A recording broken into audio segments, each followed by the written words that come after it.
नमस्कार। मैं सभी झारखंड वासियों को तहे दिल से नमन करता हूँ और मैं सदान विकास पार्टी नामकुम प्रखंड का मैं अध्यक्ष की पद पर कार्यरत हूँ और मेरे डॉक्टर राजेंद्र साहू जी मेरे राष्ट्रीय अध्यक्ष हैं और मेरे सदान विकास पार्टी किस उद्देश्य से झारखंड में प्रचार प्रसार और जन जन तक पहुंचने की कार्य कर रहे हैं और हम भी उसमें रात दिन प्रयासरत हैं, क्योंकि एक घर समाज का बोझ मुखिया के ऊपर होता है, तो हमारे जैसे पदाधिकारी का भी अपना कर्म फर्ज धर्म बनता है कि मैं पार्टी को यथाशक्ति तथा भक्ति जन जन तक जोड़ने का काम करें और मेरे भोले भाले जनता का जो हक छीन लिया गया, बार बार छीना जाता है, एक बार नहीं 1000 बार छीना जाता है। जितने सरकारें आए गए सब लोग झूठा दिलासा देकर वोट लेकर उनको ठगने का काम किया आज तक। कोई जात के नाम पर ठगा, कोई धर्म के नाम पर ठगा, किसी को कुछ दिलासा दे के ठगा। फिर भी मेरे भोले भाले मेरे माता बहनों बुजुर्गों मेरे नौजवान दोस्तों, थोड़ा आप विचार कीजिए, समझिए। अगर अपने लिए नहीं तो अपने आने वाला भविष्य के लिए, जैसे कि मेरे बच्चे पढ़ रहे हैं छोटे छोटे, उनको क्या माहौल दीजिएगा जिस माहौल में हमने जिया। जर्जर के ठोकरे खाएं और खा रहे हैं, ना तो रोजगार की, ना तो बाजार में बिजनेस करने वाले की, ना तो भोले भाले एकदम नीचे तबके के लेबर क्लास के लोग आते हैं बेचारे कि चले आज 2 पैसा कमाऊंगा, लेकिन यहाँ हजारों लाखों की संख्या में आते हैं मेरे आदिवासी भाई और मुश्किल से 100-200 का काम लगता है, बाकी बेचारे फिर घर वापस निराश होकर लौट जाते हैं।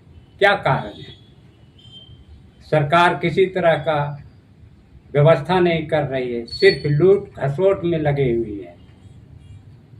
बताइए, ऐसे हाल में लोग दर दर की ठोकरें खा रहे हैं, बच्चे को पढ़ा नहीं पा रहे हैं, जब रोजगार नहीं है, पैसे नहीं है, क्या करेंगे। और दूसरी बात, अगर कोई कहता है कि मैं आदिवासी नेता हूँ, मैं तुम्हारे लिए हूँ, मैं तुम्हारी नेता हूँ, तो उन्होंने आदिवासियों को क्या किया भाई। अगर एक आदिवासी भाई बीमार पड़ जाए, घर में शादी करना हो या उसका मकान किसी आपातकाल स्थिति में गिर जाए, तो वो कैसे बनाएंगे? उसके पास तो ना रोजगार है, ना रुपया है, ना पैसा है। अथवा गति में अगर वो अपना ज़मीन भी अगर बेचने की कोशिश करते हैं कि भाई किसी तरह तो परिवार को हमको चलाना है, तो वो ज़मीन भी कौड़ी के भाव में बिकता है। बताइए, वो आदिवासियों नेता को मैं कहता हूँ, क्या है आपकी ये आदिवासियों के लिए? बेचारे को तो पहले ही मार दिए। वहीं दूसरे ज़मीन बिकता है 4 लाख रुपए डिसमिल, तो उसका बिकता है बेचारा के 1 लाख। वो कैसे क्या करे? वो अपना धरती माँ को बेच कर भी वो अपना हालात नहीं सुधार सकता है। ऐसे परिस्थिति में वो बेचारा निराश होकर के चुपचाप गूंगे की तरह ये जो दर दर की ठोकरें हैं, ये आपदा विपदा जो झेल रही है, बेचारे सह रहे हैं। ऐसी हालत में मेरी जो पार्टी है और हम लोग जो कार्यरत हैं, हमारे जितने भी पदाधिकारी गण, प्रयास यही करें कि पहले जनता को जागरूक करें, उनको समझाएं कि आपकी क्या ताकत है, आपका क्या जज्बा है ये सरकार बनाने में। आपके ऊपर सरकार है, सरकार के ऊपर आप नहीं हैं, क्योंकि सरकार को, विधायक को, एमएलए को एक छोटे से छोटे जनता तय करती है उसको कुर्सी तक पहुंचाने की।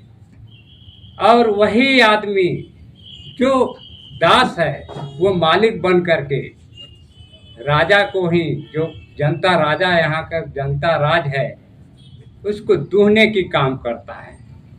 इतना घोर अनर्थ अत्याचार तो मैंने ना तो किताबों में पढ़ा, ना कुरानों में पढ़ा, ना तो हम महाभारत में। अगर हुआ भी तो उसका जवाब तुरंत उसको मिला, अगर कोई किया। इसी तरह से मेरे दोस्तों, आप अपने लिए नहीं तो अपने भोले भाले बच्चों का मुंह तो देखिए कम से कम।